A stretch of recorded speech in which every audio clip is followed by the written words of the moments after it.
नमस्कार, स्वागत है। मैं हूं सैयद हुसैन और आप देख रहे हैं पुरवैया मुहिम। नौकरी के लिए या फिर पढ़ाई के लिए या फिर किसी और मकसद से जब हम या आप किसी दूसरे शहर जाते हैं तो हॉस्टल या लॉज की तरफ रुख करते हैं। तब वही लॉज हमारा आशियाना बन जाता है। बिहार से जब झारखंड अलग हुआ तो राजधानी रांची में रफ्तार से बाहर से आकर काम करने और पढ़ाई करने वालों की तादाद बढ़ी। उनके आशियाने बने रांची के हॉस्टल और लॉज, जिनकी तादाद 4000 से ज्यादा है। लेकिन आप ये जानकर हैरान हो जाएंगे कि ज्यादातर लॉज या यूं कहें कि करीब करीब सारे लॉज अवैध हैं। जी हां, रांची में सिर्फ 14 लॉज ऐसे हैं जिनका निबंधन यानी रजिस्ट्रेशन हुआ है। और यही वजह है कि आतंकियों के लिए ये लॉज सेफ जोन बनते जा रहे हैं। तो चलिए शुरू करते हैं पुरवैया मुहिम और देखते हैं आतंकियों का फेक लॉज।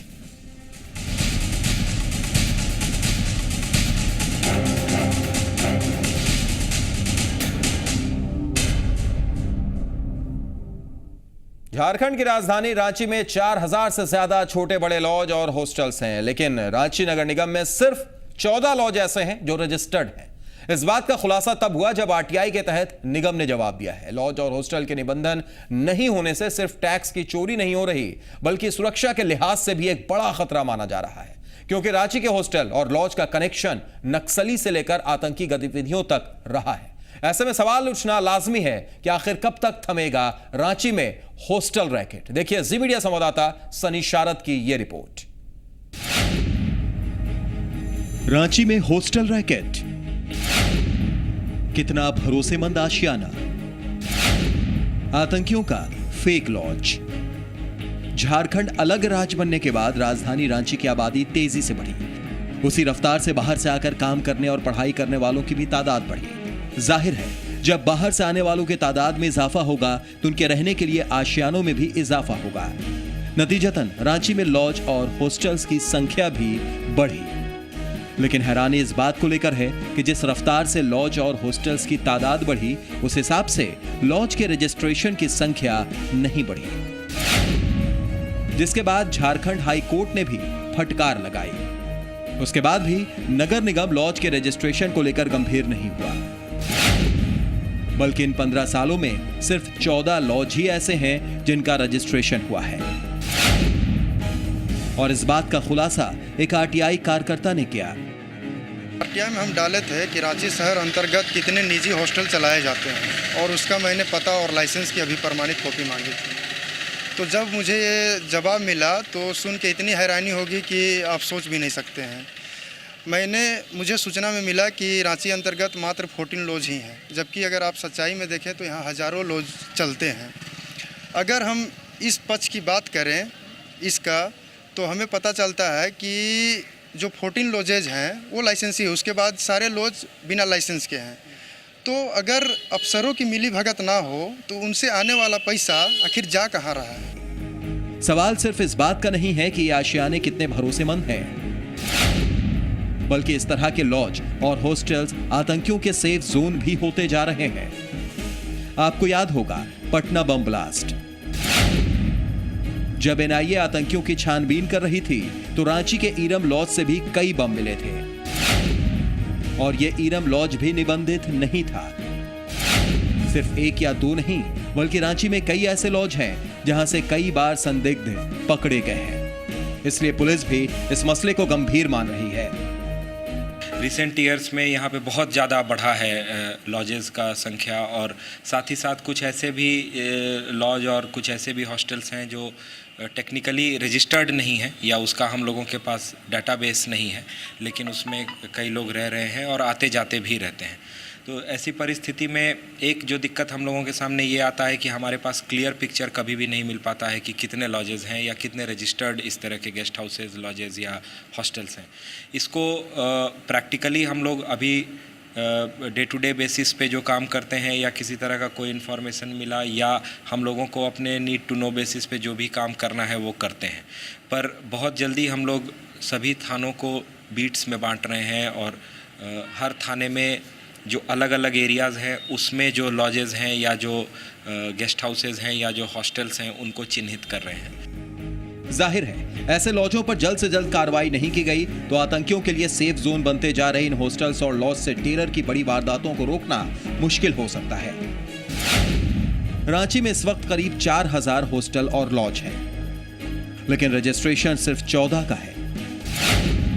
मतलब साफ है, निगम इस मामले में सुस्त है और सरकार खामोश। इसी का नतीजा है कि रांची में बढ़ता जा रहा है हॉस्टल रैकेट। सनी शारद, जी मीडिया, रांची। जी हाँ, तो एक बड़ा सवाल कि आखिर रांची नगर निगम और सरकार क्यों खामोश है, क्यों सुस्त रवैया है। 15 सालों में सिर्फ 14 ऐसे हॉस्टल और लॉज जिनका निबंधन हुआ, रजिस्ट्रेशन हुआ है, यानी करीब करीब सभी के सभी अवैध वहां पर चल रहे हैं। ऐसा नहीं कि इससे पहले पुलिस को पता नहीं चला है, वहां पर रेड भी हुआ है, कई बार ऐसी संदिग्ध भी पकड़ाए हैं। तो एक बड़ा सवाल कि आखिर फेक लॉज क्यों इतना चल रहा है जो आतंकियों का सेफ जोन होता जा रहा है। इसी पर हम चर्चा की शुरुआत करेंगे। आप भी जुड़ सकते हैं हमारे साथ, फोन नंबर आपके स्क्रीन पर फ्लैश कर रहे हैं। कुछ खास मेहमान रांची स्टूडियो से हमारे साथ मौजूद हैं, उनसे आपका तारुफ करा देते हैं। इस वक्त हमारे साथ रांची स्टूडियो में द्वारिका प्रसाद दास, जो आरटीआई कार्यकर्ता हैं। बहुत बहुत स्वागत है द्वारिका प्रसाद जी आपका। और साथ ही साथ अरुण कुमार झा जी हैं, जो रांची नगर निगम के सदस्य हैं। आपका भी स्वागत अरुण जी। पहला सवाल आपसे करना चाहेंगे द्वारिका जी, जब आपने ये आरटीआई की और आरटीआई के बाद जो जवाब मिला, यानी ये माना जाए कि करीब करीब पूरे रांची में जितने भी चल रहे हैं लॉज या हॉस्टल सब अवैध है, क्योंकि तकरीबन 5000 4000 से ज्यादा लॉज और हॉस्टल हैं, लेकिन निबंधन सिर्फ 14 का हुआ है।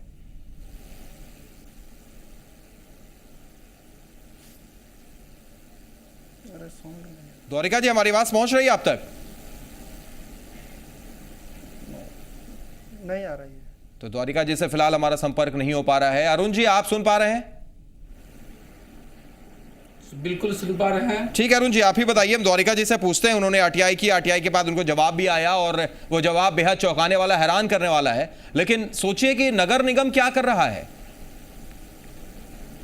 देखिए, नगर निगम अपनी कार्य को बखूबी कर रही है और बहुत तेजी से कर रही है जी। हमारे पास जो झारखंड म्युनिसिपल एक्ट है उसके तहत ही हमें काम करना है। दूसरे साइड में हमको लॉ एंड ऑर्डर का काम मेरे हाथ में नहीं है, लॉ एंड ऑर्डर देखने के लिए।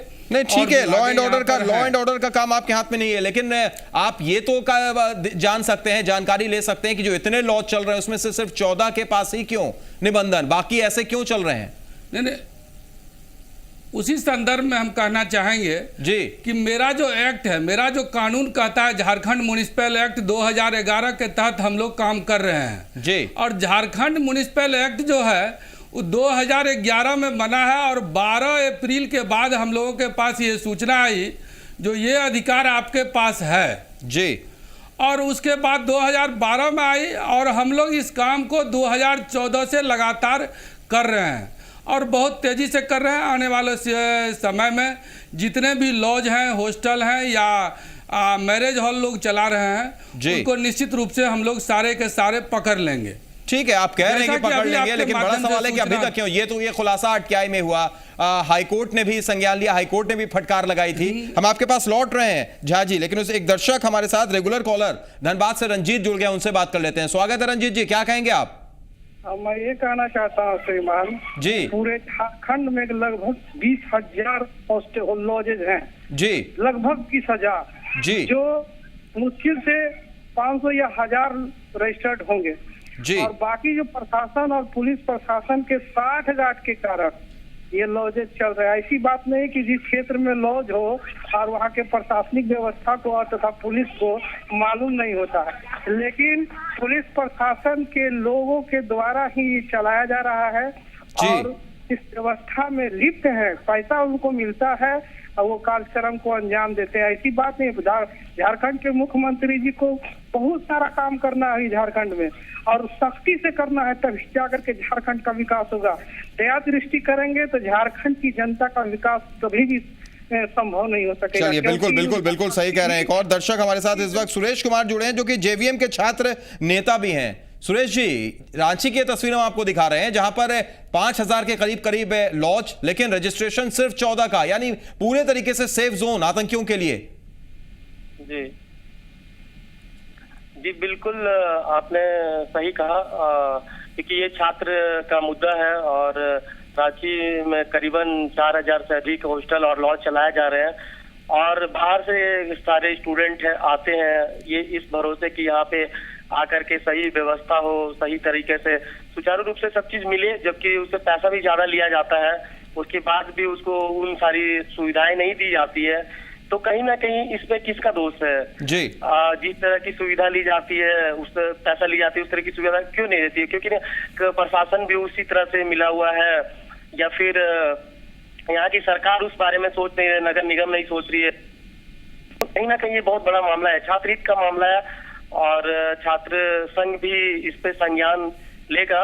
अगर सही तरीके से वो मामला हमारे बीच में आया था, और हम लोग इस पे जरूर कुछ ना कुछ आंदोलन करने का प्रयास कर रहे हैं, ताकि उन लोगों को भी बिल्कुल छात्र हित से भी जुड़ा हुआ मामला है। बहुत बहुत शुक्रिया जुड़ने के लिए और अपनी बात रखने के लिए सुरेश जी। हम रुख करते हैं रांची स्टूडियो का, जहां पर द्वारिका प्रसाद दास जी भी मौजूद हैं, जो आरटीआई कार्यकर्ता है, और उन्होंने ही यह खुलासा भी किया है जब ये सवाल पूछा था रांची नगर निगम से। द्वारिका जी बताइए शुरुआत से, कब आपको यह एहसास हुआ, कब आपने आरटीआई किया, और जब जवाब मिला बेहद चौंकाने वाला जब खुलासा हुआ, तो कितना ज्यादा हैरान रहे आप भी?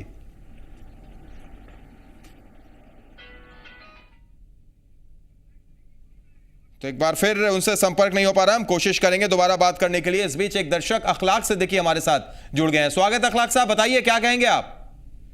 जी सबसे बड़ी बात यह है कि रांची नगर निगम में जो आरटीआई से खुलासा हुआ है जी, अगर क्या आरटीआई से ये मामला नहीं लिया जाता तो प्रशासन इस पर नहीं गंभीर होती जी, लेकिन इसकी पूरी जानकारी होती है किसी भी म्युनिसिपल कॉर्पोरेशन में या जिला प्रशासन के पास जी, कि जिन होटलों में लोग रुक के उनका आईडी लिया जाता है, और ये जो लॉज है वहाँ जो आतंकी गतिविधि या बाहर के कोई भी संदिग्ध व्यक्ति आते हैं इसकी भी जानकारी पूर्ण रूप से होती है पुलिस को। लेकिन ये जो हफ्ता वसूली है और महीना वसूली है अधिकारियों का और पुलिस वालों का, इसमें ये लोग अच्छे से वसूल करते हैं। बाकी कहीं आतंकवादी आके रुके या कोई समाजवादी आके रुके तो कोई फर्क नहीं पड़ता, जब तक कि इस पर ये लोग कानूनी प्रक्रिया में सारे चीज को नहीं बराबर अगर सर्च करेंगे तो कहीं ना कहीं कनेक्शन होगा ही। चलिए बिल्कुल बिल्कुल बिल्कुल सही कह रहे हैं। बहुत बहुत शुक्रिया जुड़ने के लिए और अपनी बात रखने के लिए अखलाक साहब। हम एक बार फिर रांची स्टूडियो का रुख करते हैं, जहां पर द्वारिका प्रसाद जी मौजूद हैं, अरुण कुमार झा जी मौजूद हैं। द्वारिका प्रसाद जी, अगर मेरी आवाज अब सुन पा रहे हैं आप, तो मेरा सीधा सवाल आपसे है कि जब आपने आरटीआई की, जब जवाब आपको मिला, ये जवाब सुनने के बाद कितना हैरान रह गए? क्योंकि भाई इसका मतलब तो यही है कि रांची में जितने भी लॉज या हॉस्टल्स चल रहे हैं सब के सब अवैध, 5000 के करीब, और उसमें से सिर्फ 14 का रजिस्ट्रेशन। और ये भी बता दें कि वो जो 14 का रजिस्ट्रेशन है वो भी ग्राफिक्स के जरिए हम लगातार दिखा भी रहे हैं कि कौन से ऐसे 14 लॉज और हॉस्टल हैं जिनका निबंधन हुआ है।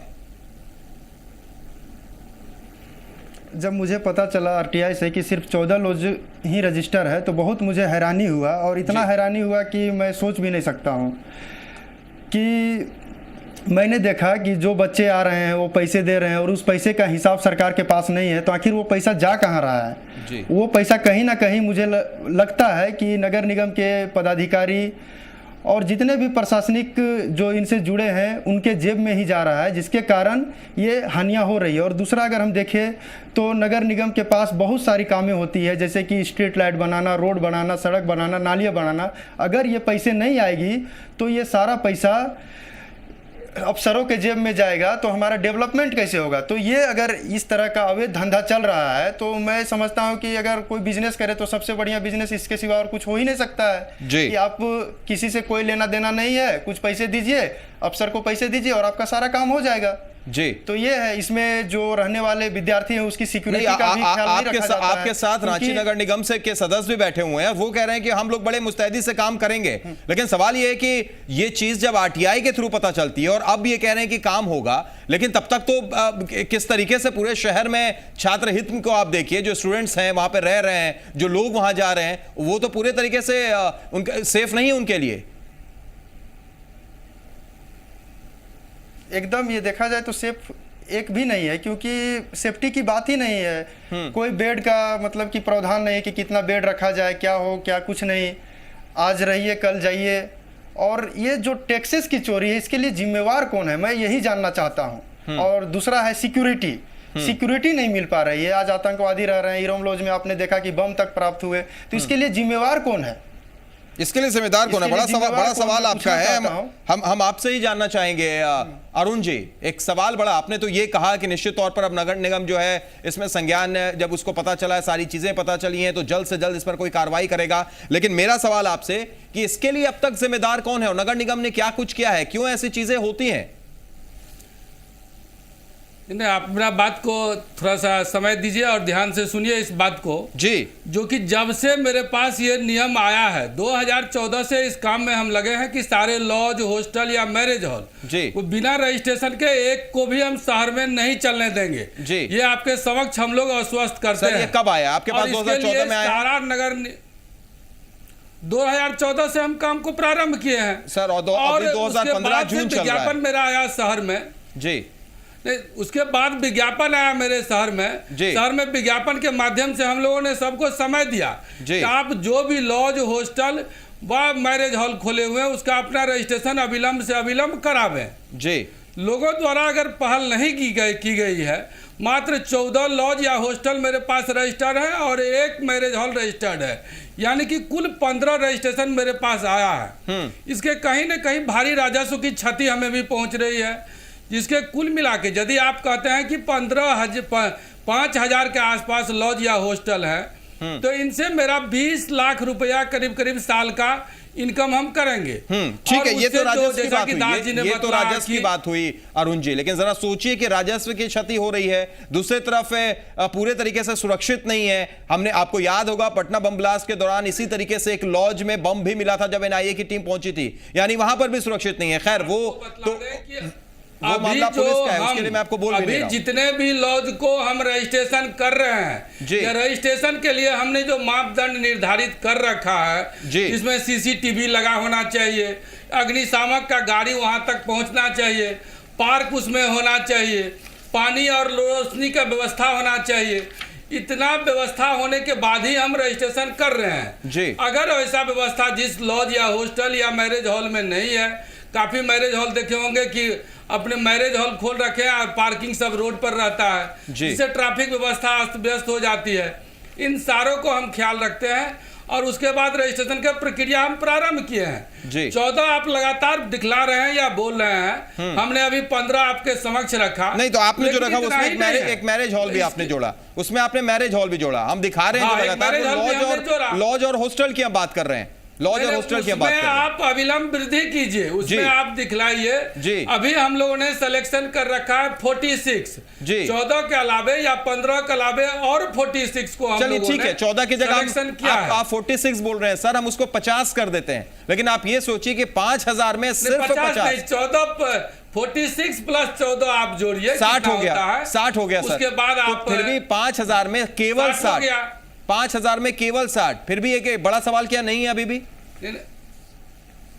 एकदम बड़ा सवाल है, उसमें हम कहीं भाग नहीं रहे हैं, इस काम से एकदम नहीं भाग रहे हैं। बाकी लेकिन अब सवाल ये है कि अभी तो हमने अखबार के माध्यम से लोगों को अपने यहाँ आमंत्रित किया, बुलाना शुरू किया है, लेकिन अगर लोग स्वतः नहीं आते हैं, चूंकि ये बहुत ही अंदर तक बात चले गया है, अंदर तक मतलब ये आप क्यों किस इंतजार में कि वो लोग स्वतः आए और आकर रजिस्ट्रेशन कराएं? क्या ये नहीं हो सकता है? क्या ये कार्रवाई के नाम पर ये नहीं कर सकते अरुण जी? क्या रांची नगर निगम ये नहीं कर सकता है कि जिनका निबंधन नहीं उनका कैंसिल कर दिया जाए? कर रहे हैं जी, एकदम कैंसिल करेंगे एकदम। अब डोर टू डोर, मोहल्ला बाय मोहल्ला, स्ट्रीट बाय स्ट्रीट हमारे टैक्स कलेक्टर घूम रहे हैं जी, और हम लोगों के माध्यम से जितने भी काउंसलर हैं या स्टैंडिंग कमेटी का हम लोग अध्यक्ष हैं या हमारे मेयर या डिप्टी मेयर के माध्यम से एक एक को हम लोग चिन्हित करने का काम प्रारंभ कर दिए हैं, और चिन्हित करने के बाद निश्चित रूप से आने वाले 6 महीना में आप लोगों को रिजल्ट हम देंगे, इतना हम आश्वस्त करते हैं। चलिए 6 महीने में रिजल्ट का इंतजार करें, हम 6 महीना लग सकता है, ठीक है। आपने एक समय सीमा जरूर दिया है, आपके हाथ में रिजल्ट होगा। बिल्कुल अच्छी बात है, आपने समय सीमा जरूर दिया है। मैरिज हॉल हो जी, कुछ बोलना चाह रहे हैं द्वारिका जी? मैरिज हॉल हो, हॉस्टल हो या लॉज हो, उसको बिना रजिस्ट्रेशन के हम लोग छोड़ने वाले नहीं ठीक, द्वारिका जी, इसलिए आपके माध्यम से उन लोगों तक भी हम चेतावनी देते हैं कि वो लोग आवे और अविलंब रजिस्ट्रेशन करवावे। बिल्कुल द्वारिका जी, मैं चाहता हूं कि ये 6 महीना टाइम ले रहे हैं, तो इससे पहले जो लॉजेज चल रहे थे वो किसके मिलीभगत से चल रहे थे? नहीं, किसी का मिलीभगत और इसमें वो नहीं चल रहे है, हैं, तो अगर अफसर जिम्मेवार नहीं है, आप कैंसिल कर रहे हैं, तो अफसर को आप कहाँ छोड़ रहे हैं जो इतने दिनों से वो पैसा लिया, किसी का मिलीभगत जो चला, जिसके लिए जिसको तय किया गया, वो क्यों नहीं किया? जी, कानून जब मेरे पास में आया उसका रजिस्ट्रेशन के बाद उसके बाद ही हम काम प्रारंभ करेंगे। जब तक मेरे पास कानून सपोर्ट मेरे पक्ष में नहीं था तो हम कैसे कर देते? आप ठीक है, लेकिन कानून की भी अगर बात की जाए, जिम्मेवारी को निभाइए सर, आप ही कह रहे हैं कानून की बात बता रहा हूं सर जी। झारखंड नगर पालिका अधिनियम की धारा 455 के अंतर्गत कार्रवाई की जाती है जी। अगर हॉस्टल चलाने वाला नियम की अनदेखी करे तो हॉस्टल, लेकिन पदाधिकारी को क्या होना चाहिए जो उसको शरण दिया है? नहीं, शरण किसी ने नहीं दिया है। पदाधिकारी सब अपने ढंग से अच्छे ढंग से काम कर रहे हैं और झारखंड में काम भी हुआ है।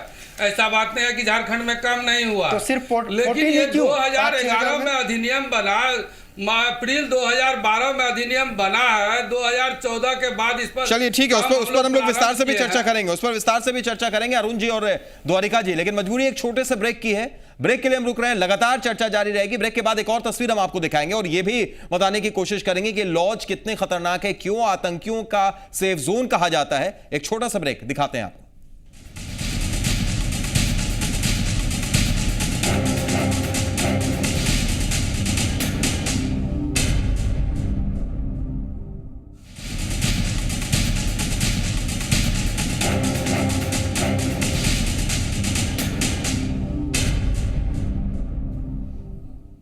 जी, आतंकियों का फेक लॉज। ब्रेक के बाद स्वागत है। पुरवैया मुहिम में हम लगातार बात कर रहे हैं कि किस तरीके से रांची में लॉज और हॉस्टल्स की बात करें तो बिना रजिस्ट्रेशन के बहुत ज्यादा है, बल्कि यूं कहें कि करीब करीब सब है। आपको याद होगा पटना बम ब्लास्ट के बाद रांची का ईरम लॉज जो सुर्खियों में भी रहा था, जहां से एनआईए की टीम ने कई बम भी बरामद किए थे। अब उस लॉज की जगह वहां स्कूल खोल दिया गया है। लेकिन किस तरह ऐसे अवैध लॉज, हॉस्टल आतंकियों और नक्सलियों के पनाहगाह बने हुए हैं, उसका जायजा लिया है जी मीडिया संवाददाता सनी शारद ने।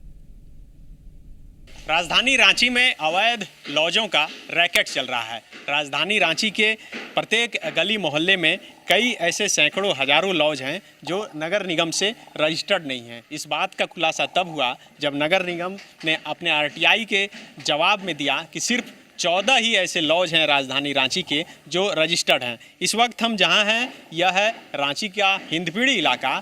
यह ईरम लॉज यहाँ पर हुआ करता था। जब पटना में बम ब्लास्ट हुआ था तो इसी ईरम लॉज में कई बम एनआईए की टीम ने बरामद किया था और यह भी बात साबित हुई थी कि आतंकियों का पनाहगाह जो है यही ईरम लॉज था। लेकिन चूंकि जब मामला काफ़ी प्रकाश में आया और अगल बगल के लोग काफ़ी आहत हुए तो समाज में एक अच्छा मैसेज जाए उसके लिए इसी ईरम लॉज में अब एक बच्चों का स्कूल खोल दिया गया है कि शायद यहाँ पर पढ़कर बच्चे अच्छी तालीम हासिल कर सके और जिस तरह से यह मोहल्ला कहीं ना कहीं बदनाम हुआ उसमें थोड़ी राहत मिल सके।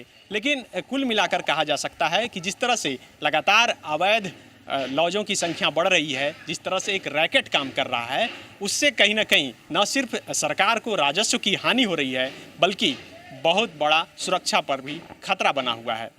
कैमरामैन विशाल के साथ सन्नी शारद, जी मीडिया, रांची।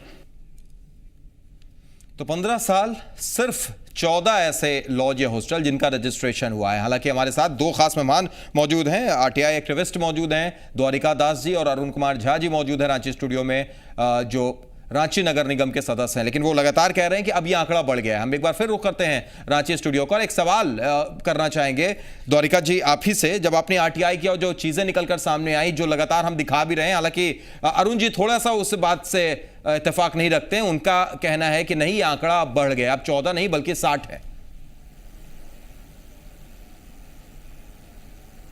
द्वारिका जी। मैं बताना चाहता हूं कि ये 14, मैंने भी पेपर में न्यूज़ देखा तो वो आपत्तिजनक हॉस्टल है जी। और मैं आपको बताना चाहता हूं कि रांची शहर में इतने मतलब गली में लॉजेज हैं कि अगर सुरक्षा दृष्टि से देखा जाए, जलापूर्ति देखा जाए, बिजली देखा जाए, अग्निशमन का देखा जाए, तो अग्निशमन को ही ले तो हम देखेंगे कि 20 फीट अगर सड़क नहीं रही तो अग्निशमन का गाड़ी वहाँ पे जाएगा कैसे, और अगर अग्निशमन का गाड़ी नहीं गया तो वहाँ पे भारी क्षति हो सकती है। ऐसे लॉजेज भी चल रहे हैं। और मैं बताना चाहता हूं कि अगर बाहर से स्टूडेंट आए हैं, ना रखने वाला उसको जान रहा है, ना जो रह रहा है वो जान रहा है। अगर किसी दिन किसी भी स्टूडेंट की मौत होती है या कोई मालिक उसे मार के मतलब कि जान ले लेता है तो इसका जिम्मेवार फिर कौन होगा? क्योंकि आप तो जान ही नहीं रहे कि रख कौन रहा है और रह कौन रहा है। ये भी तो एक बड़ा मुद्दा है जी। बाहर से जो आए हैं, मान लीजिए कि गोड्डा के स्टूडेंट है, गोड्डा के अगर उनके माँ बाप को पता चले तो 10 घंटा आने में लगता है। तो अगर ये सरकार जिम्मेवारी क्यों नहीं निभा रही कि बाहर से स्टूडेंट आ रहे हैं तो उनकी सुरक्षा की भी जिम्मेवारी सरकार को होना चाहिए। बिल्कुल, ये हमारे वो सरकार पर सवाल खड़ा होता है, सरकार पर सवाल खड़ा होता है, सुरक्षा व्यवस्था पर सवाल खड़ा होता है। लेकिन रांची नगर निगम के सदस्य हमारे साथ अरुण जी मौजूद हैं, जो लगातार और बड़े साफगोई से उन्होंने कहा है कि 6 महीने का वक्त दीजिए, सब कुछ तस्वीर बदल जाएगी और ऐसे लॉज पर, ऐसे हॉस्टल्स पर कड़ी से कड़ी कार्रवाई की जाएगी, बंद किया जाएगा। लेकिन हम आपसे ही पूछना चाहेंगे अरुण जी, अगर आप देखिए इरम लॉज, आपको भी याद होगा बिल्कुल पटना बम ब्लास्ट के वक्त में किस तरीके से एनआईए की टीम पहुंचती है, वहां छापेमारी करती है। ऐसे कई लॉज हैं जहां से संदिग्ध लोग की गिरफ्तारी हुई है, पकड़ाए हैं, संदिग्ध चीजों की बरामदगी हुई है। इन सब के बाद भी अभी भी अगर देखा जाए तो लगभग ज्यादातर जो लॉज हैं उनका निबंधन और रजिस्ट्रेशन नहीं हुआ है। तो इन 6 महीने में किस तरीके से आप कीजिएगा, क्या आपकी प्लानिंग रहेगी, कैसे एक टीम गठित तो जरूर करनी होगी नगर निगम को भी? देखिए, ये शहर मेरा है और मेरे दिल में बैठा हुआ ये शहर है, रांची शहर। इसको हम लोग अपने समझ लिए कि दिल से ये शहर को सुरक्षित रखना चाह रहे हैं। जब जब रांची में या रांची का नाम आता है बदनामी में, या रांची में किसी प्रकार का घटना घटता है, तो हम लोग जितने भी रांची नगर निगम के सदस्य हैं, चाहे वो स्टाफ हो या काउंसलर हो या मेयर या डिप्टी मेयर हो, कहीं न कहीं काफ़ी दुखी और व्यथित होते हैं। चूँकि मेरा शहर का बदनामी मुझे कतई बर्दाश्त नहीं। तो एरम लॉज का जो बात है, उस समय भी बहुत हम लोग व्यथित हुए और दुखी हुए थे, और उसके बाद से ही ये कार्रवाई शुरू हुई है। इसीलिए बार बार हम आपको कह रहे हैं कि 2014 से हमने इसका रजिस्ट्रेशन की प्रक्रिया प्रारंभ की है। अब जब प्रारंभ की है तो जो लोग आज तक एक पैसा इसके अगेंस्ट में सरकार को नहीं देते थे, उनको देने के लिए तैयार होने के लिए मानसिक रूप से तैयार होना पड़ेगा। कोई 10 साल से, कोई 20 साल से, कोई 15 साल से बड़े बड़े लॉज चला रहे थे। आज तक उनको मालूम ही नहीं था कि इनका रजिस्ट्रेशन भी करना पड़ता है और इसके अगेंस्ट में हमको 1000, 2000 या जो भी उसका फी निर्धारित है, फी का भी डाटा मेरे पास है, बोलेंगे तो आपको उसका भी हम डाटा रखेंगे, देना है। तो जो लोग कभी कुछ नहीं दिए, अगर उसको कुछ भी देना पड़ता है तो निश्चित रूप से उसको बड़ा तकलीफ होता है। तो 2014 के बाद जो एरम लॉज की घटना घटी, उसके बाद से हम लोगों ने सख्ती बरती है और पहले लोगों को समय दिया कि भाई तुम आओ, जो लॉज के संचालक हैं वो आओ और मेरे यहाँ सीधा रजिस्ट्रेशन कराओ। रजिस्ट्रेशन के लिए हम लोगों ने एक नॉर्म बना रखी है। जैसा दास जी ने अभी बोला, बिजली नहीं है, पानी नहीं है, अग्निशामक नहीं जाएगा, सीसीटीवी कैमरा नहीं है, कौन लॉज में आते हैं, कौन ठहरते हैं, किससे मिलते हैं, कौन उनसे मिलने के लिए आता है, कौन जाता है, इसका रिकॉर्ड कैसे रखेंगे। इसीलिए हम लोगों ने एक नॉर्म्स बना रखा है कि लॉज का संचालक को क्या क्या करना है। इसी के तहत पहले भी हम लोगों ने बोल रखा, आपको बोला था, जो कि जिसमें सीसीटीवी कैमरा नहीं लगा होगा और चालू हालत में नहीं होगा, उसको हम लोग रजिस्ट्रेशन नहीं करेंगे। निश्चित रूप से जो गतिविधि होगा, यदि सीसी कैमरा लगा हुआ रहेगा, वो गतिविधि को हम कैद करेंगे। और यदि इस तरह का कोई घटना होता है तो उसको अविलंब से अविलंब हमारे प्रशासन पकड़ने की काम करेगी। दूसरा, जहां अग्निशामक का गाड़ी नहीं जाएगा, उसको रजिस्ट्रेशन हम लोग नहीं करने जा रहे हैं, बल्कि बंद की प्रक्रिया करेंगे। जिसमें पानी नहीं है, बिजली नहीं है, उसको रजिस्ट्रेशन हम लोग नहीं करेंगे। ये सारे बातें को हम लोगों ने नॉर्म पे रखा है।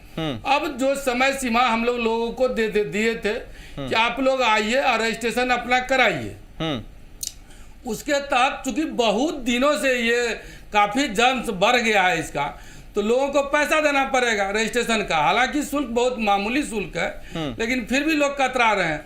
अब जो लोग नहीं आए, मात्र 14 आदमी या 15 आदमी स्वतः चल के मेरे रांची नगर निगम में आए। पुनः उनसे हम लोगों ने संपर्क किया कि भाई तुम लोग आओ, नहीं तो अब हम कानूनी कार्रवाई, दंडात्मक कार्रवाई करने जा रहे हैं। फिर उसके बाद बढ़ के 46 हो गया, 14 + 46 हो गया। अब उसके बाद जो लोग अभी भी नहीं आ रहे हैं, उसमें आपको हम पहले बोले कि हम एक एक गली मोहल्ला में इस बात का अपने टैक्स कलेक्टर जो मेरा है उसके माध्यम से हम सर्वे कर रहे हैं, जो कौन सा गली में है। और हम लोग जैसा आदमी जो काउंसलर है, काउंसलर एक एक आदमी से व्यक्तिगत कांटेक्ट में रहता है, उसको सारा खबर है, वह भी मदद कर रहा है कहीं न कहीं मेरे टैक्स कलेक्टर को। इसीलिए हमने 6 महीना का आपसे समय लिया। आने वाला समय में जो इस नॉर्म्स को पूरा करेगा उतना ही लॉज, हॉस्टल या मैरिज हॉल रांची शहर में चलेगा, और नहीं तो फिर उनको बंद करना पड़ेगा जो नॉर्म्स के बाहर का होंगे, जिनके पास सीसीटीवी कैमरा नहीं होगा, या जो मेरा निर्धारित मापदंड है, मापदंड के बाहर जितने भी हॉस्टल, लॉज या मैरिज हॉल है, सबको हम लोग बंद का क्रिया तब करेंगे जब हम लोग एक बार सर्वे कर लें, देख लें लोग कराते हैं या नहीं कराते हैं, कराने लायक है या नहीं है, जो मेरा एक अपना कानून बना है, कानून के तहत आता है या नहीं आता है, उन सारे को बंद का प्रक्रिया तब हम लोग चलाएंगे। इसीलिए 6 महीना में निश्चित अब हम लोग डोर टू डोर, गली टू गली एकदम स्ट्रीट में घुस रहे हैं। मेरा आदमी घुस रहा है, मेरा स्टाफ घुस रहा है, और हम लोग आने वाला समय में पकड़ लेंगे सबको। चलिए, हम भी कुछ ऐसी उम्मीद करेंगे कि 6 महीने में ऐसी चीजें हों। द्वारिका जी, ये बात सुनने के बाद, इस तरीके का आश्वासन सुनने के बाद अरुण जी के कितना ज्यादा आप पे आश्वस्त हैं? यह सवाल कहीं ना कहीं अभी भी दिमाग में कौंध रहा है। द्वारिका जी, आपसे सवाल है मेरा।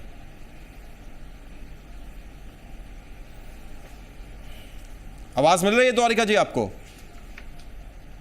तो लगता है कि एक बार फिर उनसे हमारा संपर्क टूट गया है। तो निश्चित तौर पर एक बड़ा सवाल जरूर खड़ा होता है कि आखिर इस तरीके की चीजें लगातार एक के बाद एक हो रही हैं, लेकिन फिर भी पटना नगर, रांची नगर निगम हो या फिर सरकार हो, दोनों की दोनों खामोश। और ये ग्राफिक्स के जरिए हम वैसे लॉज और हॉस्टल को भी हम लगातार दिखा रहे हैं जिनका निबंधन है, यानी जो रजिस्टर्ड है।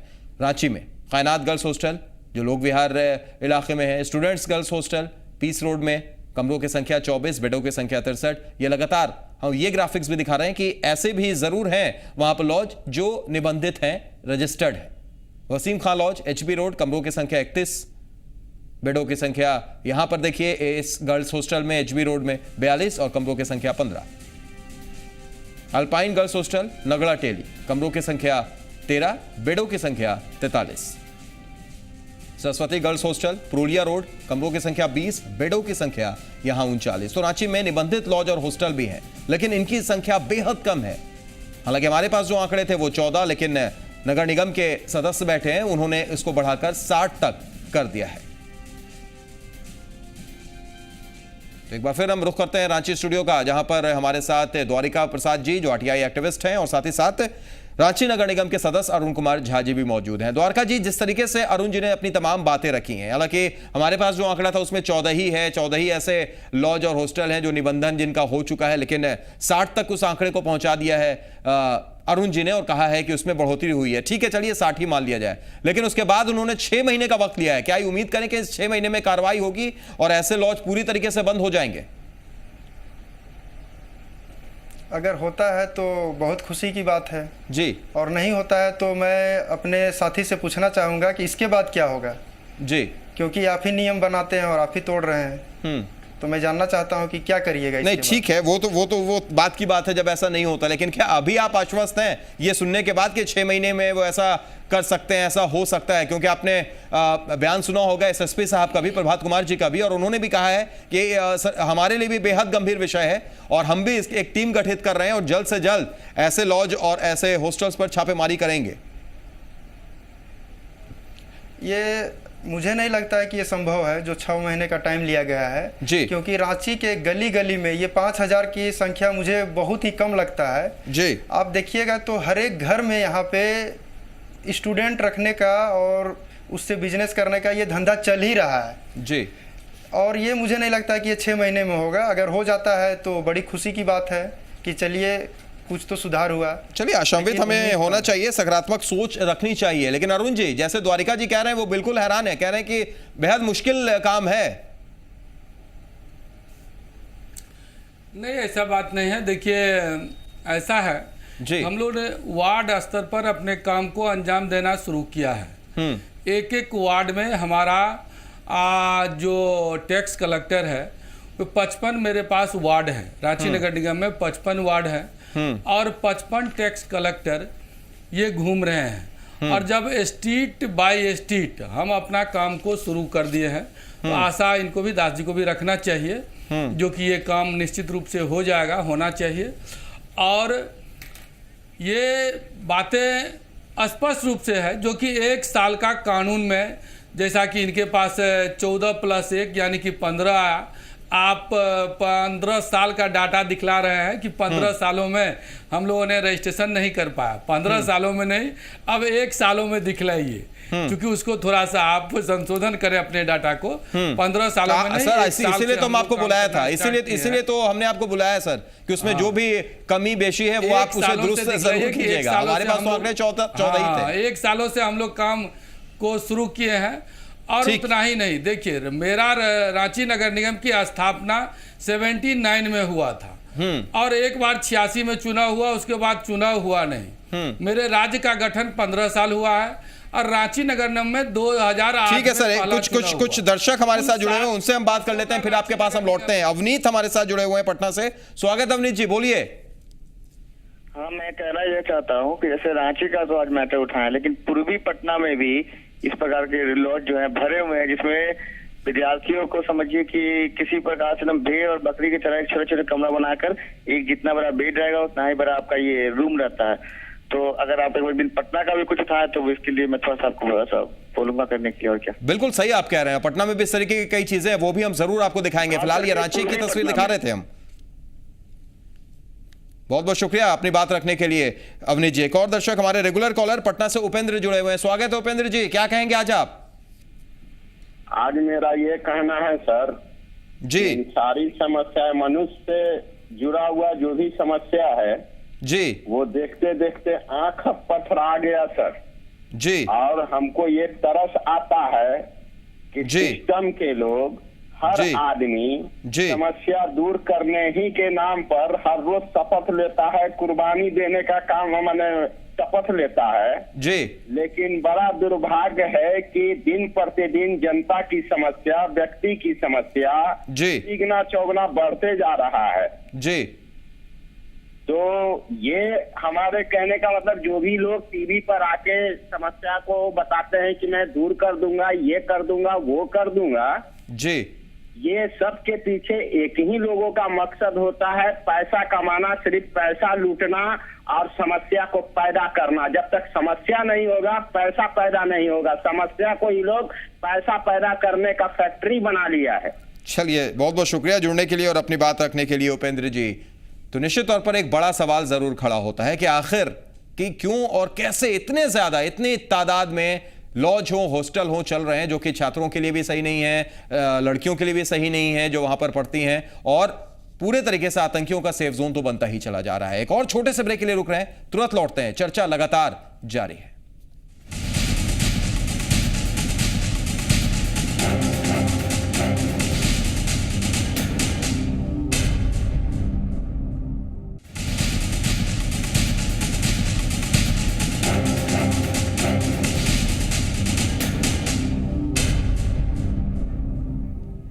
जी, आतंकियों का फेक लॉज। ब्रेक के बाद स्वागत है। पुरवैया मुहिम में हम लगातार बात कर रहे हैं कि किस तरीके से रांची में हॉस्टल्स और लॉज तो बहुत ज्यादा है, लेकिन रजिस्ट्रेशन यानी बंधन बेहद कम, सिर्फ 14 या 15।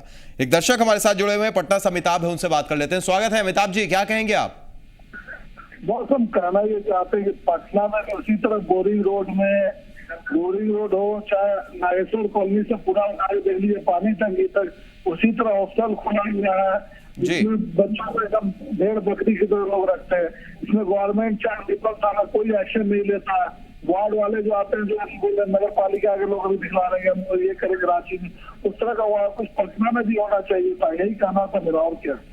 चलिए, बिल्कुल पटना की भी स्थिति हम बखूबी जानते हैं और निश्चित तौर पर पटना की भी ऐसी ही तस्वीर बहुत जल्द हम आपको दिखाएंगे। शुक्रिया जुड़ने के लिए और अपनी बात रखने के लिए अमिताभ जी। एक और दर्शक हमारे रेगुलर कॉलर नागालैंड से राजेश यादव जुड़ गए हैं। स्वागत है राजेश जी, क्या कहेंगे आप? नमस्कार सर। नमस्कार, बोलिए सर। मैं ये कहना चाहता हूँ, मैं अपने गांव के लिए प्रधानमंत्री के पास पीएमओ कार्यालय में चिट्ठी भेज दिया, वहाँ पहुँच भी गया है, और प्लस में मुख्यमंत्री जी के पास भी भेज दिया हूँ। सर तकलीफ बताइए सर अपनी, क्या किस तरीके की अपनी समस्या भी बताइए आप। मैं आपसे ये निवेदन करता हूँ जी, आप मतलब थोड़ा अगर हमारे गाँव में अगर किसी रिपोर्टर का खोज के अगर रिपोर्ट बनवा के अगर देख लेते, अगर सही अगर हो जाता तो ठीक ना सर। नहीं तो जब से देश आजाद हुआ है तब से कोई विकास ही नहीं हुआ है। सर गांव बताइए अपना। गांव का नाम घरारी है सर। चलिए ठीक है, शुक्रिया जुड़ने के लिए और अपनी बात रखने के लिए राजेश जी, बहुत बहुत शुक्रिया। तो निश्चित तौर पर एक बड़ा सवाल यहां पर जरूर खड़ा हो रहा है, लेकिन रांची में चोरी छुपे लॉज का रैकेट नहीं चल रहा, बल्कि ये लॉज चोरी के साथ साथ सुरक्षा के लिहाज से भी बहुत डरावनी है। लॉज चोरी के साथ साथ सीनाजोरी भी कर रहे हैं लॉज के मालिक। एक तो निगम से लाइसेंस नहीं लेते हैं, फिर निगम के अधिकार क्षेत्र में बोर्डिंग और होर्डिंग लगाकर अपना प्रचार प्रसार भी करते हैं। देखिए रांची के लालपुर चौक से संवाददाता सनी शारद की यह रिपोर्ट। इस वक्त हम खड़े हैं राजधानी रांची के लालपुर चौक पर। यह आप देख सकते हैं रांची का लालपुर चौक है, इसे स्टूडेंट का गढ़ माना जाता है। तमाम दूसरे प्रदेश और ज़िले से आए हुए छात्र इसी लालपुर इलाके में कहीं ना कहीं जिस तरह से अवैध लॉजों का रैकेट चल रहा है उसमें वो ठहरते हैं। लेकिन किस तरह से यह जो रैकेट है वह सिर्फ चोरी छुपे नहीं बल्कि खुलेआम रैकेट चल रहा है। आप जो इस समय बोर्डिंग होर्डिंग देख सकते हैं चौक पर जो लगा है कुमार गर्ल्स हॉस्टल का, जो नगर निगम ने आरटीआई में अपने हॉस्टलों की लिस्ट दी है उसमें इस हॉस्टल का नाम ही नहीं है, जबकि नगर निगम के अधिकार क्षेत्र में यह होर्डिंग लगा हुआ है। इसका मतलब साफ है कि यह लॉज और हॉस्टलों का रैकेट न सिर्फ चोरी छुपे चल रहा है बल्कि पहले तो चोरी कर रहा है और उसके बाद सीनाजोरी भी कर रहा है। कैमरामैन विशाल के साथ सन्नी सारद, जी मीडिया, रांची। तो चोरी भी और सीनाजोरी भी, ये तस्वीर भी हमने देख ली। रांची स्टूडियो का रुख करते हैं, हमारे साथ द्वारिका प्रसाद जी जो आरटीआई एक्टिविस्ट हैं और अरुण कुमार झा जी जो कि नगर निगम के सदस्य हैं वो भी मौजूद हैं। द्वारिका जी, आपने ये रिपोर्ट भी देखी, हालांकि एक दर्शक जुड़ गया, उनसे बात कर लेते हैं, फिर आते हैं द्वारिका जी आपके पास। सुरेश हमारे पास रांची से इस वक्त एक दर्शक जुड़े हुए हैं। स्वागत है सुरेश जी, बोलिए। तो उनसे संपर्क अभी टूट गया है। द्वारिका जी, ये तस्वीर भी, ये रिपोर्ट भी आपने देखी सनी शारद की, चोरी भी और सीनाजोरी भी। द्वारिका जी जी, ये तो हो ही रहा है जी। नगर निगम के अधिकारी बोलते हैं कि मैं 6 महीने में सुधार दूंगा, लेकिन अगर आप रिपोर्ट देखेंगे तो पहले भी ये टीम गठित हुई थी और इन्हें कहा गया था कि आप देखिए मेरे पास सारे रिपोर्ट हैं, मैं उन्हें दिखा सकता हूँ। जांच दल बनाया गया था, किया गया, लेकिन हुआ कुछ नहीं। इसीलिए जो 6 महीने की बात है उस पर मुझे शंका है और पूर्णतः शंका है। और जो चोरी और सीनाजोरी की बात है वो तो हो ही रही है, कहीं ना कहीं यहाँ पे अधिकारियों की मदद से ही ये काम हो रहा है, अदरवाइज ये काम नहीं होगा। क्योंकि मेरा जो कार्य है, अगर मैं अपने कार्य को ईमानदारी से करूँगा तो निश्चित तौर पे ऐसी स्थिति नहीं उत्पन्न होगी। लेकिन पदाधिकारी अपने काम को ईमानदारी से नहीं कर रहे हैं जी। मेरा यही कहना है कि वे अपने काम को ईमानदारी से करें, ताकि इस तरह के नहीं कर रहे हैं और ये इस तरह की स्थिति आ रही है। अरुण जी, देखिए दास जी जो कह रहे हैं ये बात सत्य से परे हमको नजर आ रहा है। हम बार बार आपको कह रहे हैं कि ये जो मेरे पास नियम बना है 2011 के बाद और 2014 के बाद हम ये काम को अंजाम देना प्रारंभ किए हैं। ये बार बार हम कह रहे हैं। ये जो रिकॉर्ड ये दिखला रहे हैं ये 2013 का रिकॉर्ड दिखला रहे हैं। 2000 सही बात है, 2013 में हम लोगों ने एक टीम गठन की थी जिसमें हमारे पदाधिकारी लोग थे। उसके बाद जब हम अपने क्रिया को अंजाम दिए उसकी बात तो 60 तक पहुंच पाया है, नहीं तो इससे पहले तो एक भी रजिस्ट्रेशन नहीं था। रजिस्ट्रेशन का यहाँ पर कानून ही नहीं था, कैसे होता। उसके बाद 60 तक हम ले गए हैं और जो लोग स्वतः चल के नहीं आए हैं उन पर कानूनी कार्रवाई करने का अब हम मन बना रहे हैं, उन पर कानूनी कार्रवाई किया जाए। और एक एक जो लॉज है या हॉस्टल है, मैरिज हॉल है, उसका हम लोग सर्वे प्रारंभ कर दिए हैं।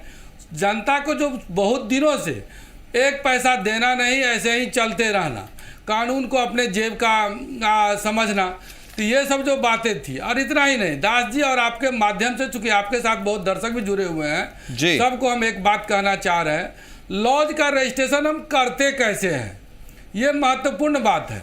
हम हॉस्टल का रजिस्ट्रेशन करते कैसे हैं ये बहुत महत्वपूर्ण बात है। एक बात आपको जानकारी के लिए और दर्शकों को जानकारी के लिए हम बोले कि जब तक अगल बगल आगे पीछे के लोग उसको अनापत्ति प्रमाण पत्र नहीं देंगे तब तक हम अपने मन से रजिस्ट्रेशन नहीं करते हैं कि कोई लॉज खोल ले कहीं और उसमें कैमरा लगा ले, पानी का व्यवस्था कर ले, शौचालय का व्यवस्था कर ले और मेरे यहाँ अप्लाई करे और हम रजिस्ट्रेशन करा दे। नहीं, ऐसी बात नहीं है। इसीलिए सिर्फ मेरा जिम्मेवारी, सिर्फ जैसा कि दास जी बार बार बोल रहे हैं, रांची नगर निगम की जिम्मेवारी है, लेकिन कहीं न कहीं अगर रांची का जनता ये है या रांची की जनता जो भी है या देश में और भी कानून अलग अलग राज्य से और अलग अलग जगहों से आपके फ़ोन आ रहा है, हम भी सुन रहे हैं सभी फ़ोनों को जी। तो सिर्फ जिम्मेवार एक किसी संस्था को ठहरवाना यही बात नहीं है। जब आपके बगल में लॉज खोलता है तो आप उसको एनओसी दे देते हैं और फिर अगर उस पर कुछ गड़बड़ झाला होता है तो कहते हैं रांची नगर निगम नहीं किया, प्रशासन नहीं किया, ये नहीं किया। अरे भाई, आप सोच समझ करके ही अपने अगलगीर बगलगीर को एनओसी दें। यदि लॉज चलाने लायक वहाँ नहीं है वातावरण, आप एनओसी नहीं दें, आपका एनओसी नहीं आएगा, हम कतिपय रजिस्ट्रेशन नहीं करेंगे उसको।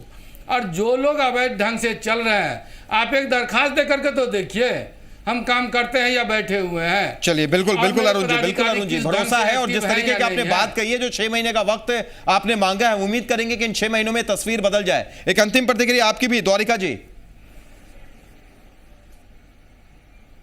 मेरा यही कहना है कि यहाँ पे जो भी निजी हॉस्टल चल रहे हैं वो एक रजिस्ट्रेशन हो, उस पे जितने भी विद्यार्थी बाहर से आ रहे हैं उसका भी कुछ रूल रेगुलेशन हो कि वो कैसे रहे। ऐसे नहीं कि एक रूम में भेड़ बकरियों के जैसे रहा जाए और सिर्फ बिजनेस पर्पज से पढ़ने का एक माहौल बनाया जाए और एक टाउन प्लानिंग होना चाहिए। ऐसा नहीं कि गली में हो हॉस्टल और उसे मैं लाइसेंस दे दिया हूं, एक टाउन प्लान, ताकि राजधानी जैसा लगे जी। ये सिर्फ अफसर अपने पैसे और जेब भरने के लिए कुछ भी कर देते हैं। जहां तक इन्होंने अनापत्ति की बात कही तो अनापत्ति, अरे आप पहले ये तो बताइए कि आपके रांची शहर में कितने लॉज लाइसेंसी है, तब ना अनापत्ति आप ले लीजिएगा। आपको तो ये भी पता नहीं है कि कहाँ चल रहा है अनापत्ति लेने के बाद। चलिए ठीक है, समय की मजबूरी है, समय की मजबूरी है। बहुत बहुत शुक्रिया आप दोनों लोगों का, द्वारिका जी और अरुण जी, आप दोनों लोगों का शुक्रिया। आप तमाम दर्शकों का भी शुक्रिया। तो पुरवैया मुहिम में आज के लिए इतना ही, दीजिए इजाजत, नमस्कार।